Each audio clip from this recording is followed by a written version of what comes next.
గురూజీ 72 గంటల్లోనే ఫోన్లోని అద్భుతమైన జ్యోతిష్య పరిష్కారం చూపిస్తారు. నమ్మండి, నమ్మకపోండి, ఇది నిజం. శ్మశాన కాళి రుద్ర చౌడీదేవి ఆరాధకులు నంబర్ 1 వశీకరణ స్పెషలిస్ట్.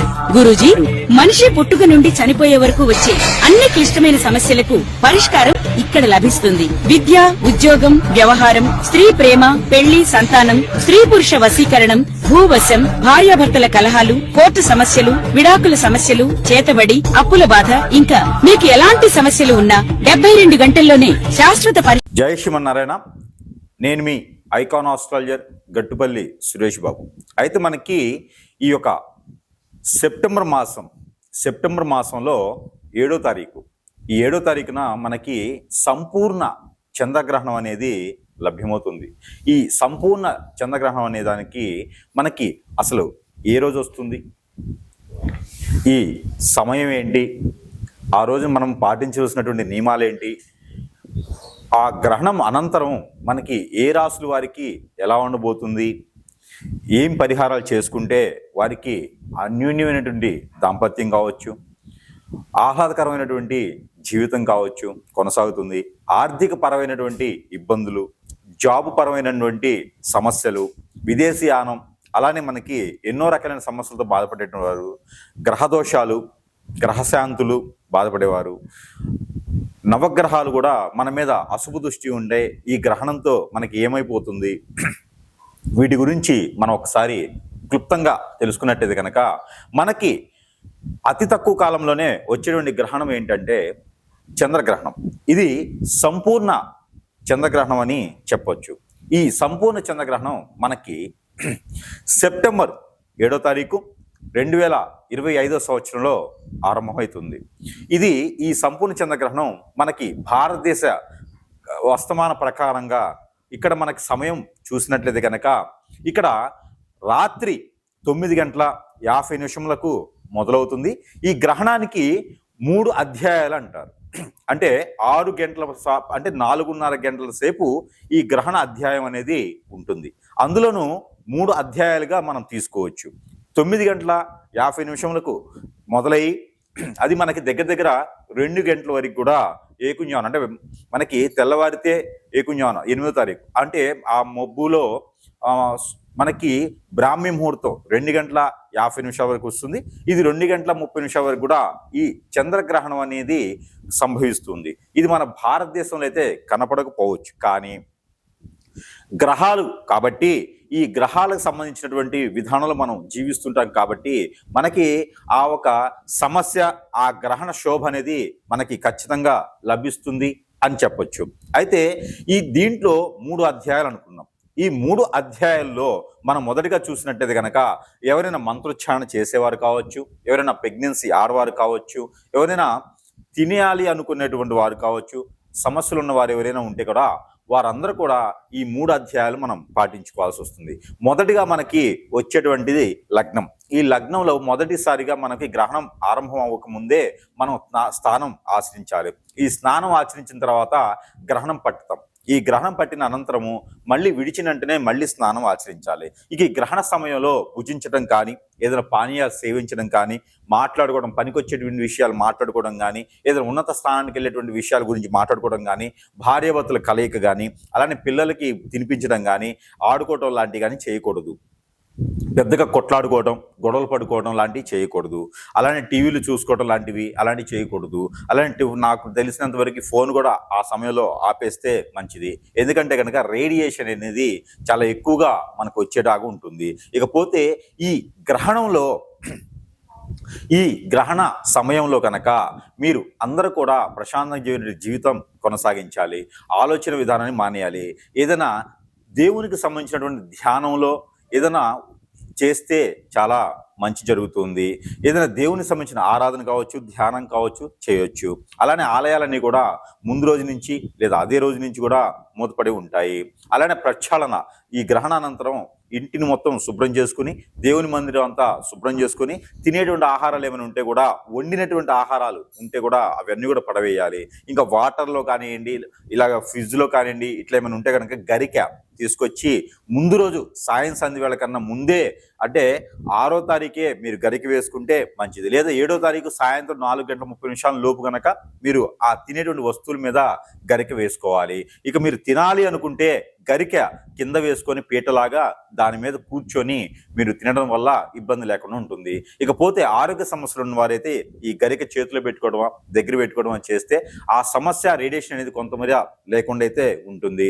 ఇకపోతే ఈ గ్రహణం రోజున ప్రెగ్నెన్సీ లేడీస్, ఎవరైనా ప్రెగ్నెన్సీతో ఉన్నటువంటి ఆడవారు ఉంటే కనుక వారు ఒక రోజు నుంచి ప్రసవించే వరకు కూడా ప్రెగ్నెన్సీ లేడీస్ కింద వస్తారు. కాబట్టి వారు బయట వచ్చేటువంటి వెలుతురుకి తిరగకపోవడం, ఆ రోజున 6-7 కూడా తినేయడం లాంటివి చేస్తే మంచిది. ఇక లేదు ఈ గ్రహణాలన్నీ నాకేం చెయ్యవు అనుకొని ఎవరైనా మొండిగా, మూర్ఖంగా ఇవన్నీ నాకు పట్టవు అని చెప్పేసి అని ఎవరైనా ఉంటే, ఇవన్నీ నేను నమ్మను అనుకునే వాళ్ళు ఎవరైనా ఉంటే వారు తిన్నారంటే కనుక ఆ తరువాత 6 మాసాల లోపు వారికి ఏదైనా ఆరోగ్య సమస్యలు వచ్చేలాగా ఉంటుంది. హాస్పిటల్కి వెళ్ళి టెస్ట్ చేస్తే ఏ సమస్య లేదని చెప్తారు. కానీ మీలో ఏదో ఒక తెలియని ఆందోళన, చికాకు, స్టమక్ పెయిన్ లాంటివి వస్తాయి. ఒక్కొక్కరికైతే kidney fail, liver effect, heart problems కూడా వచ్చే అవకాశాలు ఖచ్చితంగా ఉంటాయి. అందుకని ఇలాంటివన్నీ ఉన్నాయి, ఇవన్నీ నమ్మాలి, నమ్మి చేసుకుంటే మంచిది. ఇకపోతే వీటన్నిటికీ సంబంధించి ఈ పరిహారాలు కూడా ఉంటాయి. ఏ రాశి వారు ఎలాంటి పరిహారాలు చేసుకోవడం ద్వారా ఈ యొక్క సెప్టెంబర్ మాసం 2020 సంవత్సరం 7వ తారీఖు వచ్చేటువంటి గ్రహణం ద్వారా వచ్చేటువంటి అశుభ దృష్టి నుంచి శుభ దృష్టిగా ఏ రాశి వారు మలుచుకోవడం వలన వారికి మంచి జరుగుతుంది అనేది ఒకసారి మనము చూద్దాం. 12 రాశుల్లో ఒకటి మకర రాశి. ఈ మకర రాశి వారికి గ్రహణానికి సంబంధించినటువంటి విషయంలో ఈ గ్రహణానికి సంబంధించినటువంటి అశుభ దృష్టి వీరి మీద ఉంటుందా? ఖచ్చితంగా ఉంటుంది. ఎందుకంటే ఈ గ్రహణానికి సంబంధించినటువంటి విషయంలో మనకి 12వ స్థానంలో గ్రహణం వస్తుంది కాబట్టి, ఇటు చూసినప్పుడు 2వ స్థానంలో గ్రహణం వస్తుంది కాబట్టి ఈ యొక్క అశుభ దృష్టి అనేది మీకు ఖచ్చితంగా ఉంటుంది అని చెప్పొచ్చు. ఈ గ్రహణానికి సంబంధించినటువంటి విషయంలో మీకున్నటువంటి సిమ్టమ్స్తో పాటు మీకు ఇంతకు ముందునే మీకు కొన్ని రకాల గ్రహాలు అశుభ దృష్టి అనేది మీ మీద ఉన్నది.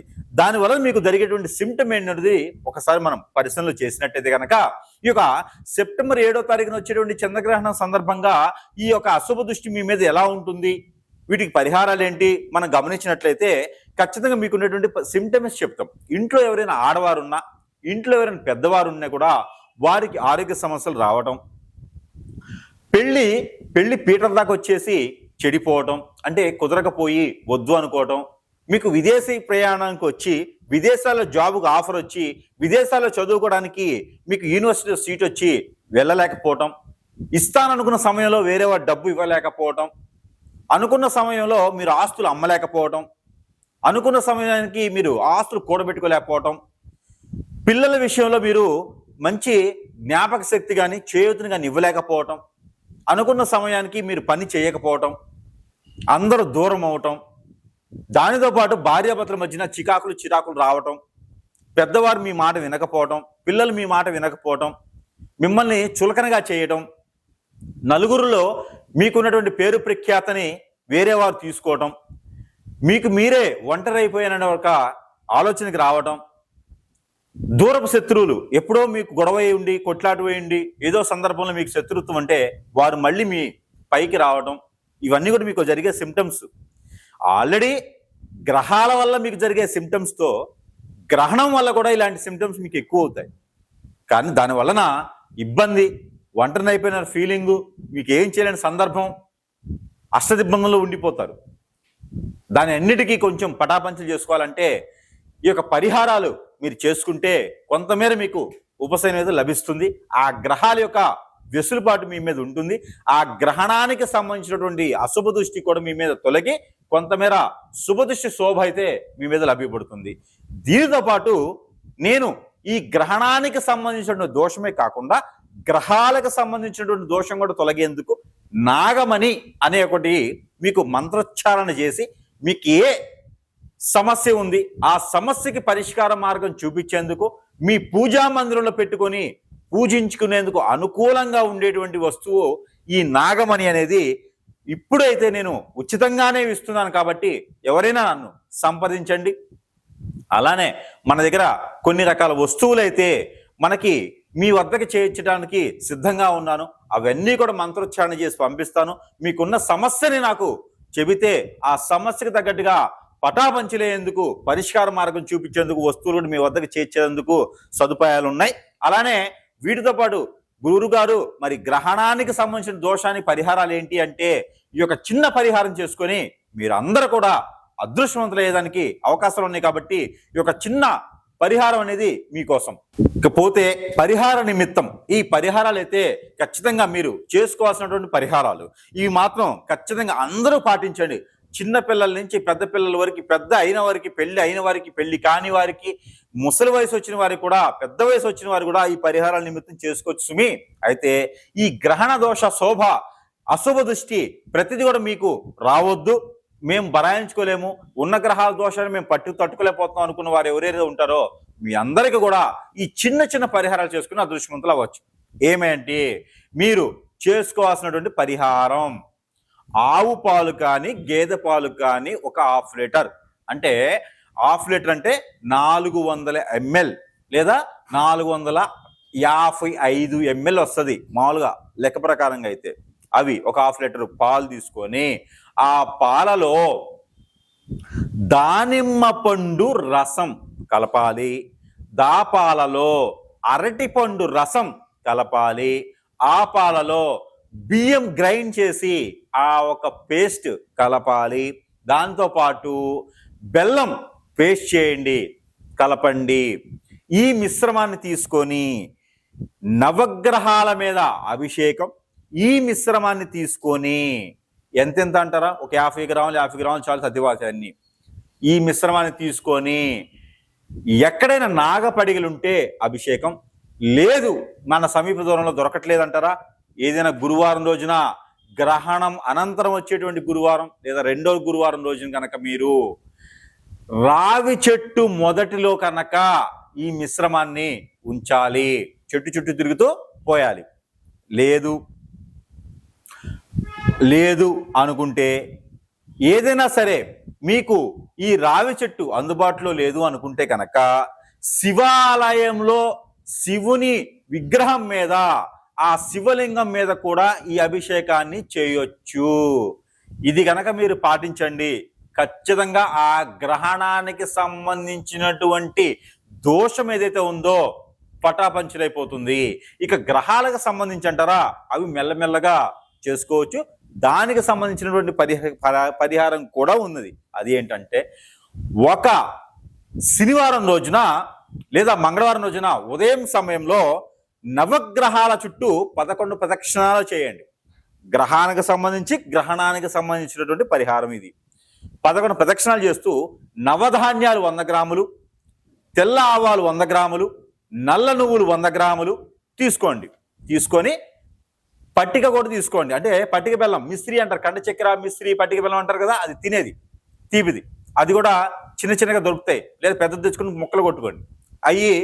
ఇవన్నీ మిశ్రమం కలిపేసి నవగ్రహాల చుట్టూ 11 ప్రదక్షిణాలు చేస్తూ గ్రహాల దోషం పోవాలి గురువు గారు, గ్రహాలకు మొక్కుకుంటూ రాహువు కేతువు శుక్రుడు ఇలాగా రవి శని ఇలా అనుకుంటూ 11 ప్రదక్షిణాలు చేస్తూ ఇవి వాటి మీద ఉంచుతూ ప్రదక్షిణాలు అయిన తర్వాత ఒక 56 రూపాయలు కూడా ఆ గ్రహాల మీద పెట్టండి. ఈ పరిహారాలు మీరు చేసినట్లయితే గ్రహణానికి సంబంధించినటువంటి దోషం వెళ్ళిపోతుంది, గ్రహాలకు సంబంధించిన అశుభ దృష్టి కూడా వెళ్ళిపోతుంది. అయితే ఈ పరిహార నిమిత్తంగా మీరు వచ్చేసి ఈ గ్రహణానికి సంబంధించినటువంటి పరిహారం మీరు చేసుకున్నట్టయితే బాగుంటుంది. అయితే ఆ పరిహారం ఏంటి అంటారా, ఆ పరిహారం అయితే కనుక 1 కిలో బియ్యం, మనం తింటాం కదా ఆ బియ్యమే, 1 కిలో బియ్యం, ఒక తెల్లని వస్త్రం, దానితో పాటు మీకు ఎఫైర్ చేయగలుగుతాను అనుకుంటే కనుక ఒక 2 ముత్యాలు, అలానే సిల్వర్ ఒక కాయిన్, రూపు ఏదైనా సరే ఒక చిన్న సిల్వర్ది తీసుకోండి. అది ఏదైనా తీగైనా రూపైనా పర్వాలేదు. ఇవన్నీ కూడా తీసుకొని ఎక్కడైనా మీకు దగ్గరలో బ్రాహ్మణుతులు కానీ అర్చకులు వారు కానీ ఉంటే గనక ఆలయాల్లో వారికి దానం ఇవ్వండి. దానం ఇచ్చే రోజున ఆ పంతులు గారికి కాలికి నమస్కారం ఎవ్వరు కూడా చెయ్యకూడదు. ఇది గుర్తుపెట్టుకోవాల్సి.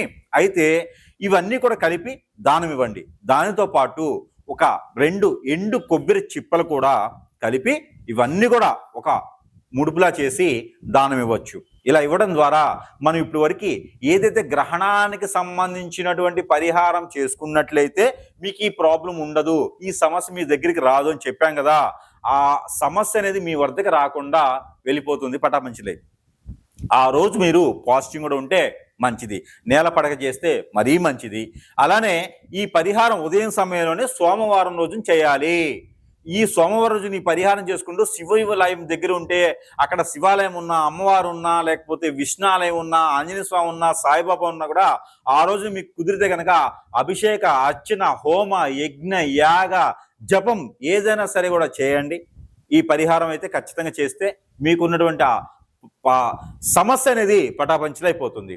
దానితో పాటు మరొక పరిహారం ఇది ఏమిటంటే కనుక, ఎక్కడైనా ఆలయాల వద్ద అడుక్కునేటువంటి ఆడవారు ఉంటారు. వారు చిన్నవారున్నా పెద్దవారున్నా ఒక 3 లేదా 4కి ఏదో ఒక కలర్ ఉన్నటువంటి శారీ, బ్లౌజ్ పీస్, ఒక 2 రకాల ఫ్రూట్స్ తీసుకుని వెళ్ళి, అమ్మ నవగ్రహాల దోషాలు అది వాళ్ళ ముందు అనుకోకూడదు, మన మనసులో అనుకోవాలి. నాకున్నటువంటి సమస్యలన్నీ పోవాలి, నవగ్రహ దోషాలన్నీ తొలగాలి. దానితో పాటు మీ సమస్య పర్టికులర్గా ఏముందో అది చెప్పాలి. దానితో పాటు మీరు ఈ గ్రహానికి సంబంధించినటువంటి దోషాలే కాకుండా గ్రహణానికి సంబంధించిన దోషం కూడా అని అనుకొని ఆ 3 లేదా 4కి ఒక శారీ, ఒక బ్లౌజ్ పీసు, దానితో పాటు ఒక 2 రకాల ఫ్రూట్స్ తీసుకొని వెళ్ళి ఆమె ఒళ్ళో పెట్టేసి నమస్కారం చేసి వచ్చేయాలి. దీంతో పాటు మీకు పెళ్లి కాకుండా పెళ్లి అవుతుంది, గ్రహ దోషం అన్ని కూడా తొలగిపోతాయి, గ్రహణానికి సంబంధించిన దోషం కూడా తొలగిపోతాయి, ఆరోగ్య సమస్యలన్నీ కూడా మెరుగుపడతాయి. కాబట్టి ఈ యొక్క పరిష్కారం చేసుకొని మీరు అదృష్టవంతులు అవ్వచ్చు. అయితే మరొకటి, ఈ యొక్క పరిష్కారం అయితే ఖచ్చితంగా మీ అందరూ కూడా చేసినట్టయితే అదృష్టవంతులు అవుతారు. దాంతో ఏమిటంటే కనుక పాలు, గేదె పాలు కానీ ఆవు పాలు కానీ తీసుకొని ఒక 1/2 లీటర్ పాలు, ఆ పాలలో కనుక అరటిపండుతో పాటు అరటిపండు పాలుతో పాటు మీరు తేనె, పన్నీరు ఇవన్నీ కూడా కలిపి, కుంకుమ పువ్వు ఇవన్నీ కూడా కలిపేసి, తెల్ల ఆవాల చూర్ణం, అలానే మీకు గసగసాల చూర్ణం కూడా కలపాలి. దాంట్లో కండ చక్కెర కానీ బెల్లం కానీ వేయాలి. దాంట్లో ఆ పాలని శివాలయంలో అభిషేకం చేయాలి. దాంట్లో కర్పూరం కూడా కలపండి. పచ్చ కర్పూరమా, హారత కర్పూరమా, ముద్ద కర్పూరం ఏదో ఒకటి దాంట్లో కలపండి. ఆ కర్పూరం కలిపినటువంటి ఈ పాలు సమీప దూరంలో ఉన్నటువంటి ఆలయంలో అభిషేకం చేయాలి. దీనితో పాటు తవలపాకులు కూడా స్వామివారికి సమర్పించాలి. ఇలా చేసినట్లయితే కనుక మీకు ఈ గ్రహానికి సంబంధించినటువంటి దోషం పటాపంచలైపోతుంది. ఈ యొక్క చిన్న చిన్న పరిహారాలు చేసుకొని అదృష్టవంతులు అవ్వచ్చు. ఈ పరిహారాల్లో ఏ ఒక్కటి చేసినా కూడా మీకు అన్ని రకాల అశుభం పోతుంది, శుభదృష్టి మీ మీద ఉంటుంది, గ్రహాల యొక్క అనుగ్రహం మీ మీద ఉండేసి ఈ గ్రహణ అశుభ దృష్టి తొలగేసి అదృష్టవంతులు అవ్వచ్చు. కాబట్టి ఈ పరిహారం మీకోసం. జై శ్రీమన్నారాయణ.